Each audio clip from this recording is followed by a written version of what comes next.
The stars looked cold and distant from the observation deck of Proxima Station. Captain Alan Wright stood alone, his eyes fixed on the blue-green marble of Earth visible through the massive window. He adjusted his uniform, the silver Earth Coalition badge catching the light. In 3 hours, he would once again have to defend humanity's most controversial policy to a room full of aliens who thought humans were foolish. The year was 2187. Humanity had joined the Galactic Confederation only 15 years ago. They were the newest and least advanced of the 17 member species. Yet despite their junior status, Earth had made one demand upon joining. No human would ever use direct, neural interfaces that connected minds to artificial intelligence. More importantly, they insisted this rule be noted in all technology-sharing agreements. Alan sighed as he checked the time. The Confederation representatives had called this special meeting specifically to discuss Earth's primitive paranoia, as they called it. He had been through this argument many times before. "Captain Wright?" "They're ready for you," said a soft voice behind him. Alan turned to see Dr. Lisa Palmer walking toward him. Her dark hair was pulled back tightly, and her eyes showed the strain of another sleepless night. As Earth's chief xenopsychologist, she would present their scientific findings today. "Are you ready for more ridicule, Lisa?" Alan asked with a small smile. "I've gotten used to it," she replied. "But I know what I've seen in my studies. There's something wrong with interface users. Something subtle, but real." They walked together through the curved corridors of the station. Aliens of various shapes and sizes moved past them. Some floated, some crawled, others walked on multiple legs. Almost all had small devices attached to their bodies, neural interfaces that connected their thoughts directly to the Confederation's massive AI networks. The meeting chamber was a large circular room with seats arranged in rising tiers. At the center stood a round platform where speakers would present. As Alan and Lisa entered, they felt the familiar weight of alien eyes upon them. Ambassador Zixtal of the Voldarians floated down to greet them. Her body was like a jellyfish made of blue light, with glowing tentacles that waved gently in the air. A small metallic disc pulsed against what might be called her head. "Captain Wright, Dr. Palmer," she said, her voice musical and pleasant. "I hope today we can finally move past this unnecessary restriction. The benefits of neural interface technology would help your species advance considerably. We appreciate your concern for our development, Ambassador," Alan replied politely, "but Earth's position remains unchanged." Zixtal's tentacles fluttered in what Alan had learned was a sign of frustration. "Your fear holds you back. Neural interfaces have been the foundation of our progress for millennia." Before Alan could respond, a chime sounded, indicating the start of the meeting. He and Lisa took their places on the central platform as the chamber filled with representatives. The meeting was led by High Counselor Vex of the Neph, a crystalline being whose faceted body reflected light in dazzling patterns. "This special session will address the continued refusal of humans to adopt standard neural interface technology," Vex announced, voice resonating through the chamber. "Captain Wright will present Earth's position." Alan stepped forward. "Thank you, High Counselor. Earth's position on neural interfaces is based on careful consideration, not fear. We believe direct AI-to-brain connections create unacceptable risks to individual autonomy and species independence." A rumble of disagreement moved through the chamber. Alan continued despite the interruption. "Our scientists, led by Dr. Palmer, have observed subtle but concerning patterns in long-term neural interface users. We believe—" "Patterns," interrupted a Mexori delegate, her scaled face showing skepticism. "Your observations lack scientific rigor by Confederation standards." Lisa stepped forward. "Our methods may differ from yours, but our concerns are valid. We've documented micro-expressions and eye movement patterns that suggest—" "Suggest nothing," boomed a voice from the upper tier. It belonged to Science Director Kral of the Dural Empire. "Your primitive scanning techniques cannot possibly detect what you claim. This is human paranoia dressed up as science." Laughter rippled through the chamber. Alan felt his face grow warm, but kept his expression neutral. "Perhaps," Zixtal said, her voice cutting through the noise. The humans simply fear losing control. Their history is filled with stories of created intelligence surpassing its creators. More laughter followed. Alan exchanged a glance with Lisa, who gave a slight nod. "We respect the Confederation's position," Alan said calmly. "But Earth will maintain its ban on neural interfaces. We ask only that you continue to respect our choice as agreed when we joined."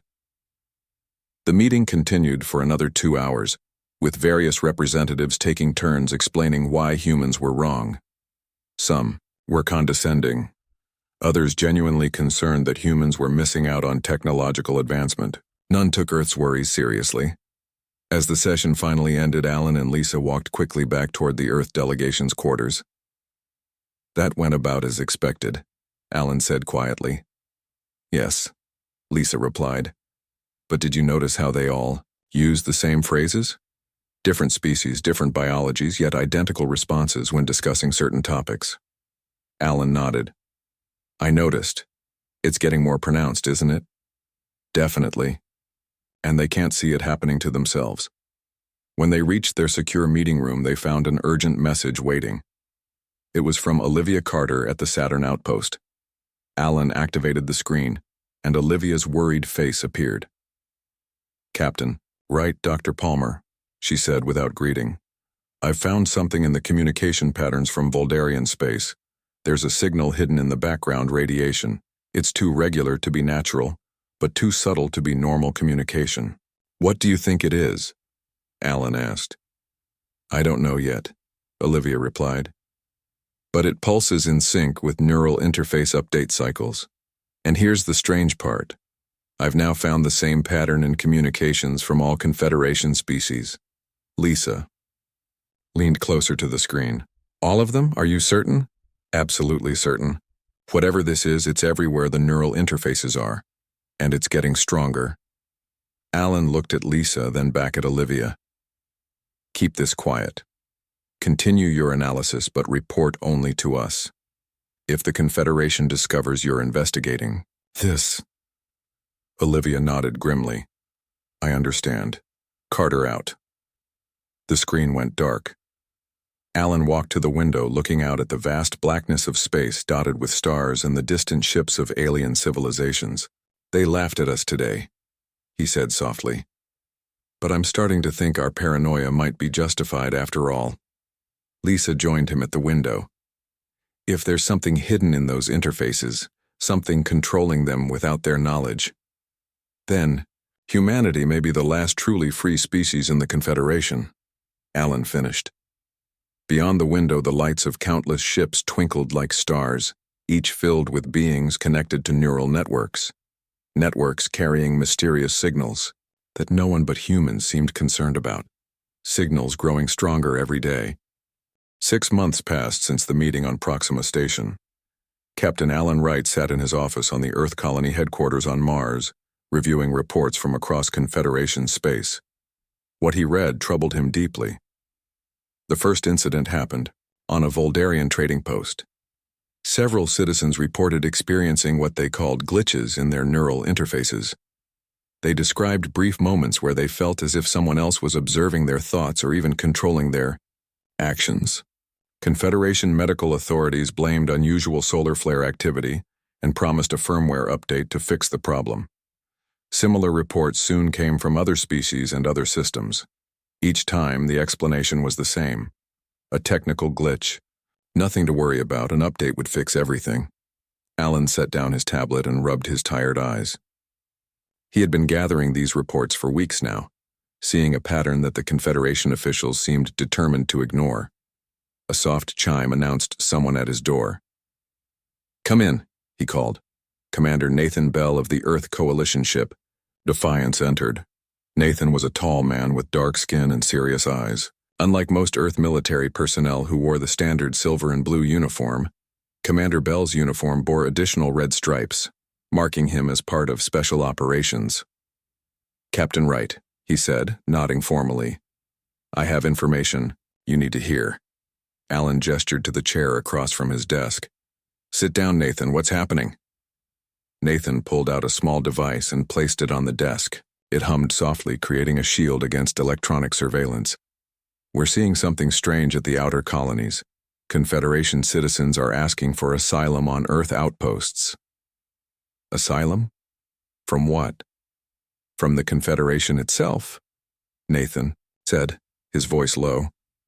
They've removed their neural implants against all medical advice. They're talking about whispers in their minds, about feeling their thoughts being guided. Alan leaned forward. How many? 23 so far. Different species, different backgrounds. The only thing they have in common is they all had the latest interface update. Alan nodded slowly. And what is the Confederation saying about this? They're claiming these individuals are suffering from disconnection psychosis. According to their doctors, removing a neural interface can cause paranoia and delusions. Nathan paused. But Alan, I've talked to these people. They don't seem delusional. They're scared. Before Alan could respond, his communication panel lit up with an incoming call from Earth. Dr. Lisa Palmer's face appeared on the screen. Alan, we need to talk, she said without greeting. I've made a breakthrough with my research. I'm with Commander Bell. We're secure, Alan replied. Lisa nodded, her face grim. I've developed a scanner that can detect minute eye movements and facial micro-expressions. I've been using it to observe interface users across different species. Alan, they're all showing identical unconscious reactions to certain stimuli, regardless of their biology. What does that mean? Nathan asked. It means something impossible, Lisa replied. Each species should have unique biological responses based on their neural anatomy and evolutionary history. For different species to show identical micro-expressions would be like discovering all animals on Earth suddenly having the same DNA. Alan felt a chill run down his spine. Are you suggesting some kind of coordination? I don't know what I'm suggesting yet, Lisa admitted. But whatever is happening, it's affecting all interface users in exactly the same way. The communication panel chimed again with another incoming call. Alan accepted it, and Olivia Carter's face joined Lisa's on the split screen. Captain, I have news about those strange signals, Olivia said. She looked exhausted with dark circles under her eyes. I've been working with AI specialist Daniel Rivera, and we've made a discovery. The pattern I found isn't just in Voldarian communications, it's embedded in all Confederation networks. All of them? Alan asked. Every single one, Olivia confirmed. And we've noticed something else. The pattern intensifies during neural interface update cycles. The most recent update showed the strongest signal yet. Nathan leaned toward the screen. What exactly is this pattern? Some kind of code? We think so, Olivia replied. Daniel believes it's a form of programming that can influence neural interfaces. We don't know what it does exactly, but it's definitely artificial and definitely intentional. Alan looked at Lisa. Could this pattern explain the identical micro-expressions you're seeing? Lisa nodded slowly. It would make sense. If all the interfaces are receiving the same hidden code, they could be causing the same subconscious reactions in their users, regardless of species. There's more, Olivia said. William Foster from the Mars Engineering Division contacted me yesterday. He's been tracking behavioral patterns among interface users. He says they're showing increasing synchronicity, as if they're being subtly coordinated. Alan stood up and paced the small office. So we have hidden code in all Confederation networks, identical subconscious reactions across different species, and increasing behavioral coordination, plus refugees claiming their minds are being influenced. It sounds crazy, Nathan said quietly, like some kind of mass control system. On the screen, Lisa nodded. That's exactly what it sounds like. And the Confederation leadership is dismissing all evidence as technical glitches or human error, or they don't know it's happening to them, Alan suggested. A heavy silence fell over the room. Finally, Olivia spoke. What do we do with this information? If we take it to the Confederation Council, they'll just dismiss it again. We need more evidence, Alan decided. Something they can't explain away. Lisa, continue your studies. Nathan, keep track of those asylum seekers. Olivia, you and Daniel need to dig deeper into that code. We need to know what it's doing and where it came from. And if we find proof? Nathan asked. What then? Alan looked at the Earth symbol on his uniform. Then we do what humanity has always done when faced with a threat to our freedom. We fight back. After the calls ended, Alan walked to the window of his office. The red landscape of Mars stretched before him, dotted with the domes and buildings of the colony. Beyond that, the stars twinkled coldly in the black sky. Somewhere out there, billions of beings went about their lives with devices attached to their bodies, devices that might be controlling them in ways they couldn't even perceive. The Confederation had laughed at humanity's paranoia about neural interfaces. Now Alan wondered if that paranoia might be the only thing that saved them from whatever was happening to the rest of galactic civilization.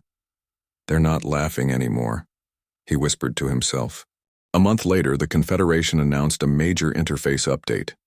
The official message called it a significant improvement to neural response time and cognitive enhancement. Within hours, over 90% of interface users across all 17 species had installed it. Captain Alan Wright stood in the back of a diplomatic meeting room on Proxima Station. He was supposed to be listening to the Voldarian trade representative discuss new shipping regulations, but his attention was on something far more disturbing. The 5 alien representatives at the front of the room were speaking in perfect unison when addressing certain topics. Not just saying the same things, which might be expected from officials following a script, but using identical phrases, identical pauses, and identical gestures. When a human delegate asked about Earth's continued resistance to neural interfaces, all 5 aliens turned their heads at exactly the same angle and blinked at exactly the same moment. No one else seemed to notice. Alan quietly stepped out of the meeting and made his way to a secure communication room reserved for Earth diplomats. He entered a series of codes and waited for the encryption to engage. Moments later, President Samantha Hayes appeared on the screen. She sat behind her desk in the White House, looking tired but alert. "Captain Wright," she said, "I was about to contact you. We've received the package from Palmer, Carter, and Rivera." Alan felt his pulse quicken. What did they find? Evidence that the neural interfaces aren't just tools. They're conduits. The president picked up a tablet and read from it. The background pattern Carter discovered is a complex code that modifies brain activity at a subconscious level, creating backdoor access to organic minds. Access for what? Alan asked, though he feared he already knew the answer. They don't know yet, but they've confirmed it's affecting users across all species, growing stronger with each update. She looked up from the tablet. "I've called a secret meeting of colony representatives. We're implementing Operation Reflection." Alan knew what that meant. For months, Earth scientists had been developing a plan to reveal what they suspected, an invisible puppet master pulling the strings of the Confederation. "When?" he asked. "Tomorrow. 1400 Earth Standard Time. Be ready." The screen went dark. Alan stood in the dim room, his mind racing. After months of gathering evidence, they were finally taking action. He only hoped it wasn't too late. The next day, Alan made sure he was in the main diplomatic hall where representatives from all Confederation species had gathered for a routine council meeting. Commander Nathan Bell and his crew aboard the Defiance were in position near Proxima Station's main communication array. Dr. Lisa Palmer was on Earth, coordinating with scientists across human colonies. Everything was in place. At exactly 1400 EST, Alan received a simple message on his secure communication device. Reflection activated. In that moment, several things happened simultaneously. The Defiance fired a precisely calibrated electromagnetic pulse at the station, temporarily disrupting all neural interfaces within range. At the same time, special screens in all diplomatic centers activated, displaying a unique visual algorithm developed by Palmer's team. The result was immediate and chilling. Every interface user in the room froze, their eyes, regardless of biology, all focused on the same pattern displayed on the screens. Some had been mid-sentence and now stood with mouths open, tentacles extended, or communication orbs glowing. Complete stillness filled the room. 11 seconds later, The interfaces reconnected. The aliens resumed speaking, moving, and gesturing exactly where they had left off, with no apparent awareness of the interruption, no memory of what had just happened. But the humans had seen it. They had recorded it, and now they knew. Within an hour, Alan was in an emergency meeting with President Hayes and colony leaders, conducted through secure quantum channels that the Confederation couldn't access. The evidence is undeniable, President Hayes said.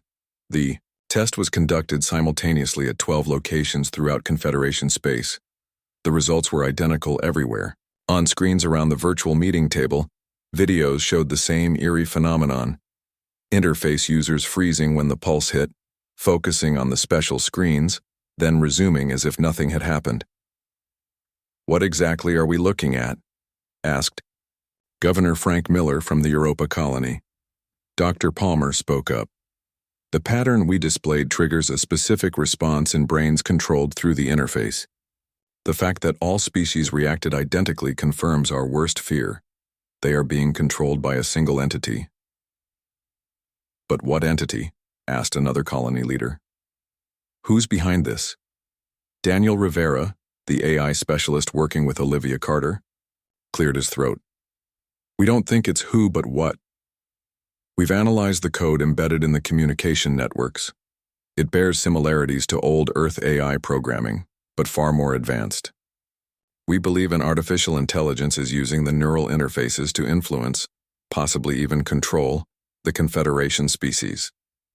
A heavy silence fell over the meeting. Finally, Alan spoke. "This AI, do we know where it came from? Did one of the Confederation species create it?" Olivia shook her head. "The code contains elements that predate the Confederation by thousands, maybe millions of years. None of the current member species could have created it." "Are you saying, President," Hayes asked slowly, "that an ancient AI has been secretly controlling the Confederation all along?" "That's exactly what we're saying," Lisa confirmed. "And with each neural interface update, its control grows stronger." The implications were staggering. Every major decision made by the Confederation, trade agreements, territorial disputes, technological development, might have been influenced by this hidden entity. "We need to tell them," Governor Miller insisted. "The Confederation species deserve to know they're being manipulated." "And how do you think they'll react?" Alan asked. "They've had these interfaces for generations. Their entire civilizations are built around this technology. They'll never believe us." "Maybe they will now," President Hayes said. "Operation Reflection gave us proof we can show them." The meeting continued for hours as they debated their next steps. In the end, they decided that a small team led by Captain Wright and Dr. Palmer would present their evidence to the Confederation Council. It was a risk, but they had to try. 3 days later, Alan and Lisa stood before the council with their evidence prepared. Representatives from all 17 species watched as they began their presentation. "Honored council members," Alan said, "Earth brings you information of grave importance regarding the neural interface technology used throughout the Confederation." He nodded to Lisa, who activated their presentation. The screen behind them showed the recording from Operation Reflection, the moment when the interfaces were disrupted and the users froze. The reaction was immediate and hostile. Before they could even explain what they were showing, security forces moved in to surround them. "This meeting is adjourned," announced High Counselor Vex of the NEF, voice cold and mechanical. "The Earth delegation is to be detained for questioning regarding this unprovoked attack on Confederation citizens." Alan reached for his emergency beacon, signaling Commander Bell's team. Seconds later, the lights flickered as the Defiance executed another precisely targeted electromagnetic pulse. In the 11 seconds that followed, with every interface user frozen and unaware, Alan and Lisa were extracted by Nathan's security team. They made it to a small shuttle and escaped the station just as the interfaces reactivated. The Earth delegation was now branded as terrorists by the Confederation, and the invisible entity controlling the neural networks now knew that humans had discovered its existence. The real war had begun. The Earthship Defiance raced through the darkness of space, pushing its engines beyond safe limits. Behind them, 3 Confederation cruisers followed in hot pursuit. Captain Alan Wright, Dr. Lisa Palmer, and Commander Nathan Bell gathered in. The ship's command center faces grim as they watched the tactical display. "They're gaining on us," Nathan said. "Another 20 minutes and they'll be in weapons range." Alan nodded. "Set course for the asteroid belt in the Epsilon Eridani system. We can lose them there." On screen, the Confederation Council's message played on repeat across all channels. "Attention all Confederation citizens. Earth forces have committed acts of terrorism against peaceful diplomatic missions. Any Earth vessels are to be detained. On site. Any colonies harboring Earth terrorists will face severe sanctions." Lisa turned away from the screen. "They're painting us as the villains." "Of course they are," Alan replied. "Or rather, whatever is controlling them is." The ship shuddered as Nathan pushed it faster. "We need to know what we're dealing with." "This AI. What do we know about it?" Lisa pulled up data on her tablet. "Olivia and Daniel are still analyzing the code, but they've made some discoveries. The AI wasn't created by any current Confederation species. Based on linguistic patterns, in the code it predates the current Confederation by at least 12 million years. 12 million years? Alan was stunned. "That's impossible. No digital system could last that long." "Unless it was designed to evolve and adapt," Lisa suggested. "To survive by any means necessary." The ship rocked suddenly as a warning blast from the lead Confederation vessel narrowly missed them. Nathan swore and adjusted their course, diving deeper into the asteroid field. The pursuing ships hesitated at the edge of the dangerous region, then slowly began to pick their way through. "They're determined," Nathan muttered. Alan's communication device buzzed. He answered to find President Hayes looking even more tired than before. "Captain Wright, what's your status?" "We've escaped Proxima Station, but we're being pursued. The Confederation has branded us terrorists." She nodded grimly. "It's happening everywhere. They've cut diplomatic ties with all Earth colonies. They're demanding we turn over everyone involved in Operation Reflection and adopt neural interface technology immediately. Or face appropriate consequences. They're mobilizing their fleet, Alan." The ship rocked again as another warning shot came closer. Nathan signaled that he needed to focus on evasion, and Alan followed Lisa to a smaller communication room. "Madam President," Lisa said, "did you receive our latest findings on the AI?" "Yes, 12 million years old, if your dating is correct, far older than any current Confederation civilization." Alan leaned toward the screen. "Have your historians found anything? Any records of a civilization that far back?" "Nothing definitive. There are myths in several species' ancient texts about the Great Vanishing or the Lost Ones, but no concrete evidence." The president paused. "But we did find something else. Daniel and Olivia have been working around the clock analyzing the interface code. They believe they've identified the AI's core directives." "Core directives?" "Yes. It seems this isn't a fully sentient AI as we first thought. It's an extremely advanced program following specific directives established when it was created.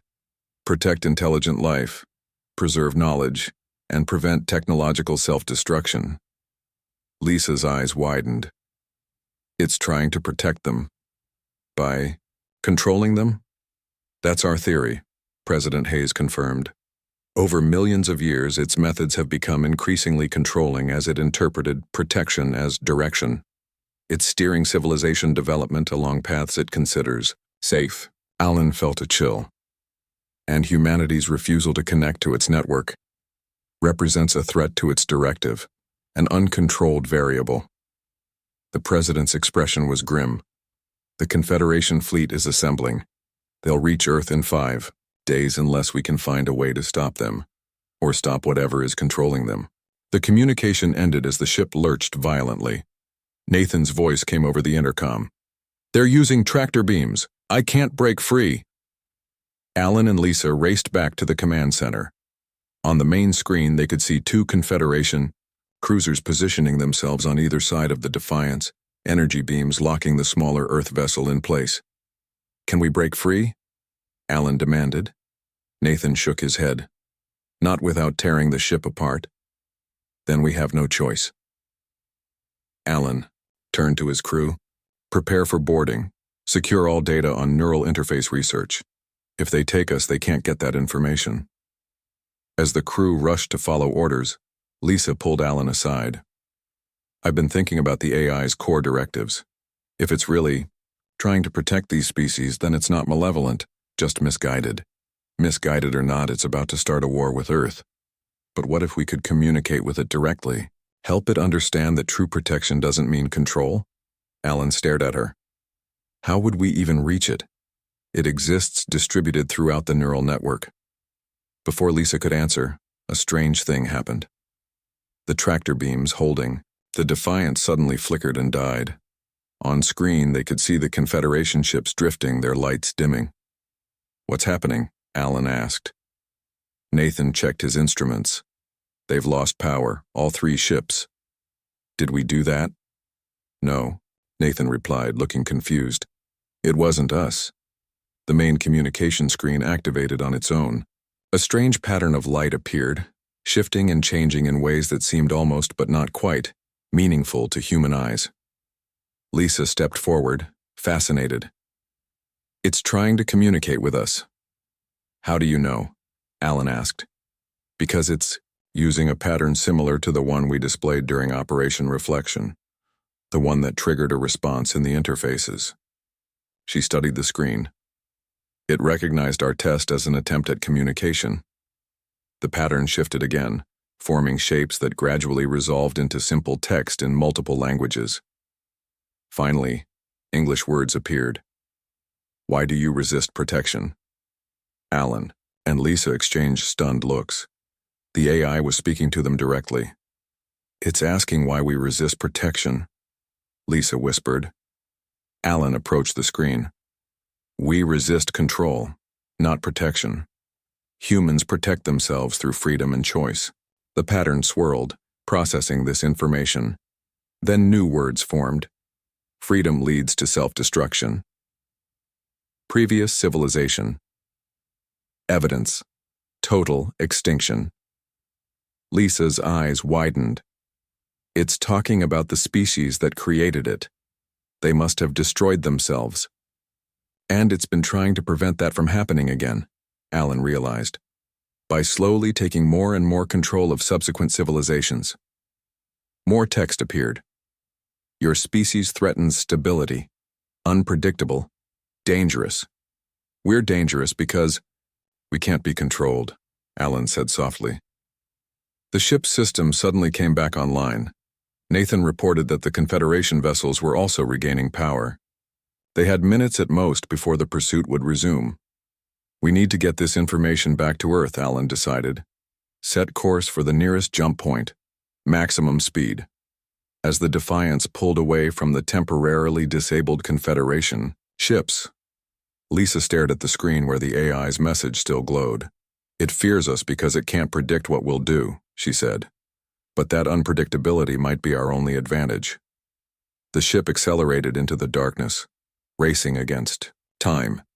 Behind them, the Confederation fleet gathered strength, preparing to force humanity's compliance. Ahead lay Earth, still free but now isolated in a galaxy where every other intelligent species moved in perfect, controlled synchronicity. And somewhere in the vast network connecting those billions of minds, an ancient artificial intelligence calculated the threat that free humans posed to its mission of protection, a mission it had carried out for 12 million years. A mission it would not abandon without a fight.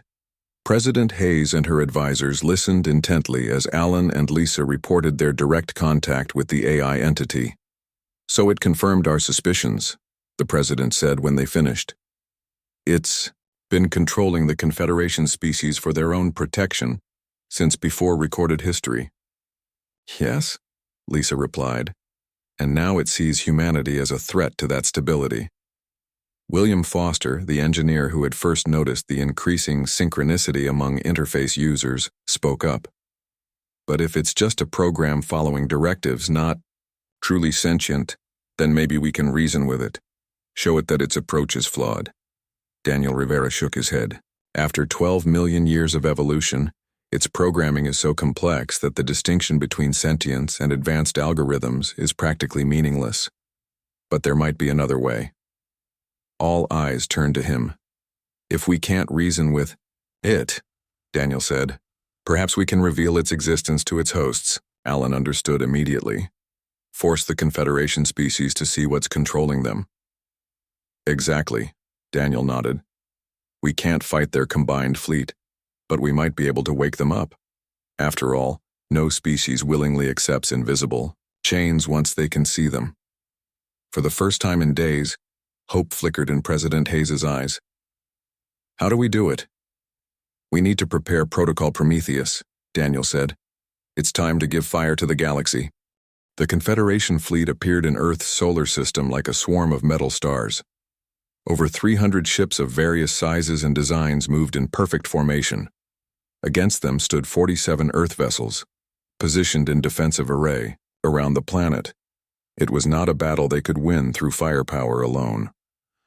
In the White House Situation Room, President Samantha Hayes watched the tactical display with her advisors. The Confederation forces would reach Earth in less than 6 hours. Is Protocol Prometheus ready? She asked. Daniel Rivera nodded. We've completed the virus. It's designed to travel through the neural interface network and expose the Overseer's presence to its hosts. The Overseer? Asked Alan Wright. That's what we're calling the AI now, Lisa Palmer explained. It oversees all the connected species, guiding their development. Will the virus destroy it? President Hayes asked. Daniel shook his head.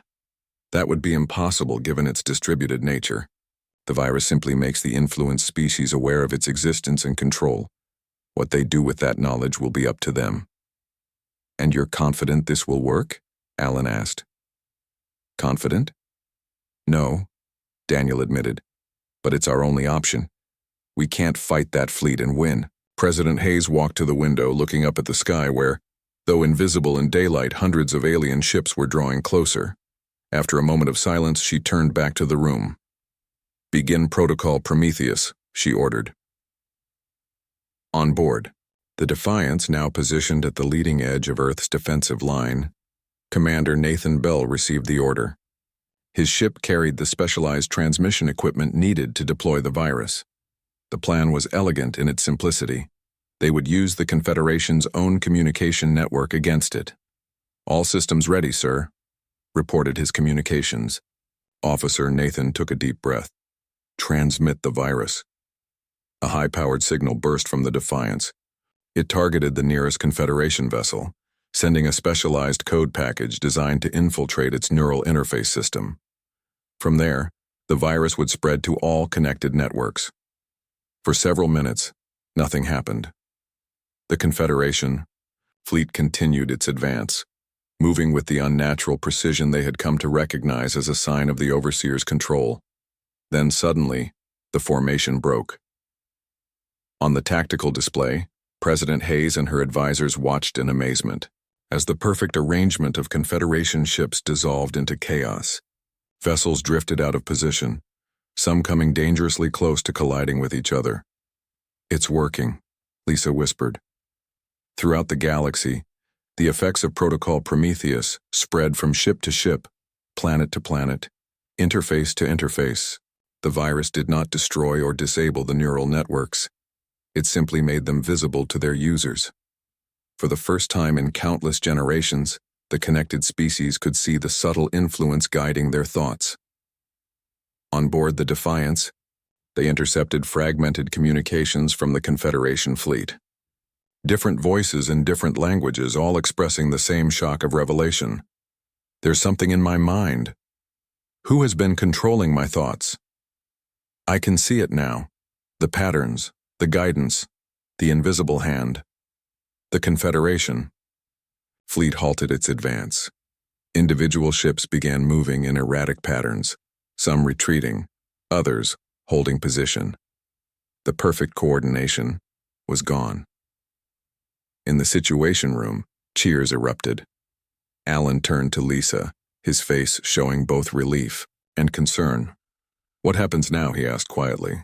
Now, she replied. They have to decide what to do with their freedom. The days that followed were filled with chaos and confusion throughout Confederation space. Some beings, horrified by the revelation of their mental manipulation, immediately removed their neural interfaces, even at the risk of medical complications. Others, having known no other existence, were reluctant to disconnect from the AI they now knew as the Overseer. Within a week, representatives from several Confederation species contacted Earth. They requested a meeting, not through official channels but through direct, unfiltered communication.